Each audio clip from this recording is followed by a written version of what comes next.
Hello and welcome back to our discussion about input-output devices. We have seen that we often deal with a variety of devices and they usually work with very different data rates. Some of them are very slow and some of them can be producing a lot of data that processor will need to keep up with. We also have seen that generally the way how we work with these devices is by talking to its memory mapped registers, their memory mapped registers. So they have two types of registers, or at the minimum one of each type. There would be a control register and a data register. These control registers would basically tell us whether it's okay to read or write the data to the device.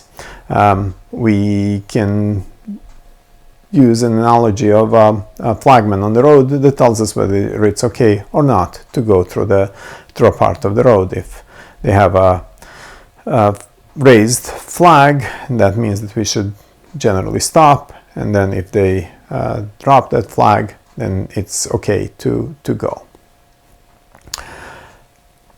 Similarly, that's how the control register tells us whether the device is ready to receive the data if we are writing to it, or it has the data ready for the processor to read from.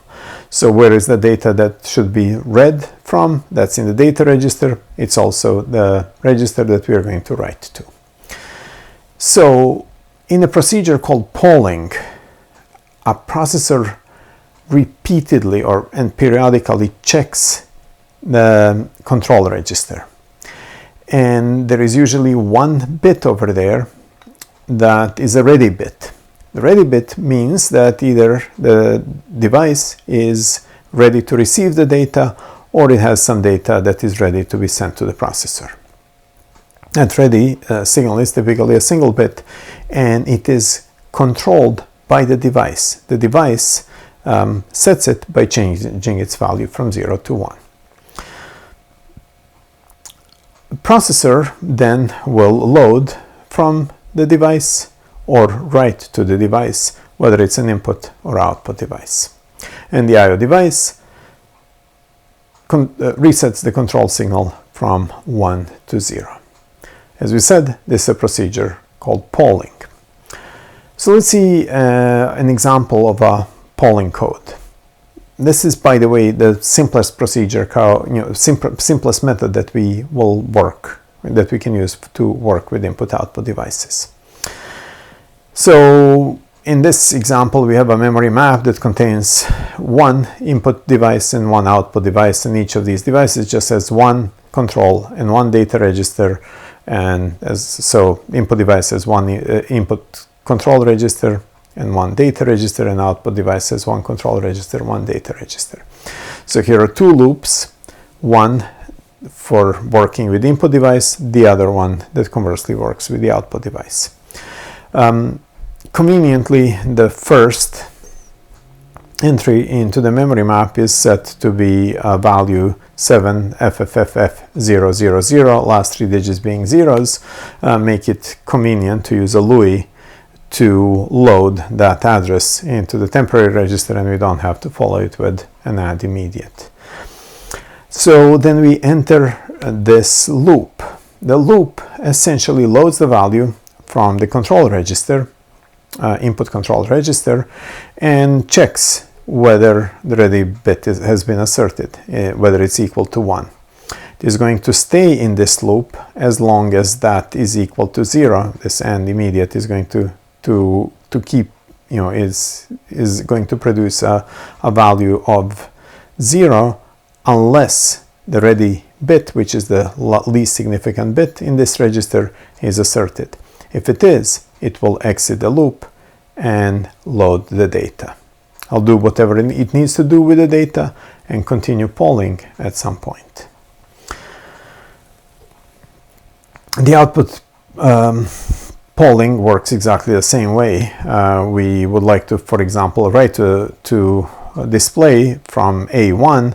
Well, we are again going to LUI. We are going to enter the wait loop Now we are going to check the appropriate registers, and we are going to write to it when the device is ready. So this is very simple and convenient, but it's not always the most efficient way of dealing with I/O devices. So let's assume our standard processor that we have been dealing with that runs at 1 gigahertz clock rate. So let's say that it takes 400 clock cycles for a polling operation. So we call a polling routine, check the device whether it's a keyboard or Wi-Fi, whether it's ready to send us the data or receive it, and then return. So how much of a time, what percentage of its clock cycles does the processor need to spend on polling? So let's take a look at a simple example. Usually mouse needs to be polled something like 30 times per second in order to avoid jittery motions on the screen. So let's say what's our cost of polling polling a mouse to see if it has changed its data, if it has changed its location.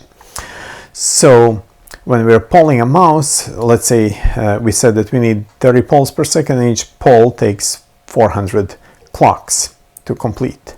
So that's 12,000 clocks per second. So if processor is polling a mouse, then that's a really tiny fraction of the total clock cycles that are available in each second. So we divide this number of 12k with a billion clock cycles, so that is 0.001%. So that's fine.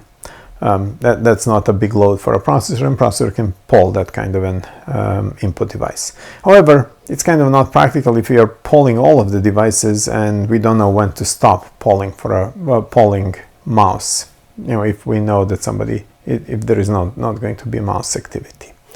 But it's fine for now.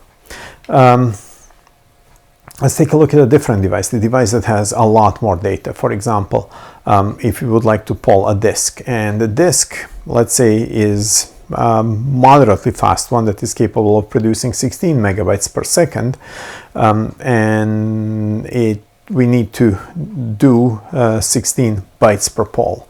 So we need 1 million polls per second.